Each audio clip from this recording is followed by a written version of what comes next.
பிள்ளைக்கு rank card குடுக்குறாங்க வாங்கன்னு சொல்லி கூப்பிட்டா, ஞாயித்துக்கிழமை ஐயய்யோ! கிரிக்கெட் விளையாடாம என்னால இருக்க முடியாது. நீயும் பொண்ணும் போயிட்டு வாங்க அப்படின்ட்டு டாக்ஸில ஏத்தி அனுப்பி விட்டுட்டாரு. சரி என்ன பண்றது இந்த கிரிக்கெட் பைத்தியங்களெல்லாம் மாத்தவே முடியாதுன்னு நானும் என் பொண்ணும் பார்த்தீங்கன்னா, ஸ்கூலுக்கு போயிட்டு மிஸ்ஸு பார்த்தீங்கன்னா, நெறைய ஸ்டோரி சொன்னாங்க என் பொண்ண பத்தி.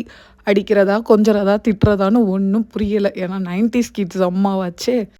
ஒண்ணும் சொல்லாம ரேங்க் கார்ட மட்டும் வாங்கிக்கிட்டு என் பொண்ணு என்னைய பார்த்து திரு திருன்னு முழிச்சாங்க. எங்க அம்மா திட்ட போறாங்களோ அப்டின்ட்டு. நம்ம அப்படிலாம் திட்ட போறது கிடையாதுங்க.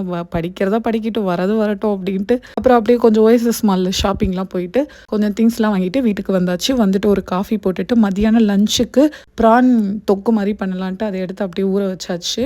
அப்புறம் நேத்தே பார்த்தீங்கன்னா, ராகி கூழ் பண்றதுக்கு ஊற வச்சிருந்தேன். ஸோ வந்த உடனே ராகி கூழ் தான் எல்லாருக்கும் பண்ணி குடுத்துருந்தேன். அதுக்கப்புறம் இந்த டிக்டாக்லாம் சும்மா இப்படி நவுத்திட்டு இருக்கும்போது, இந்த ஸ்வெட்டர் பின்றது வந்துக்கிட்டே இருந்துச்சுங்க.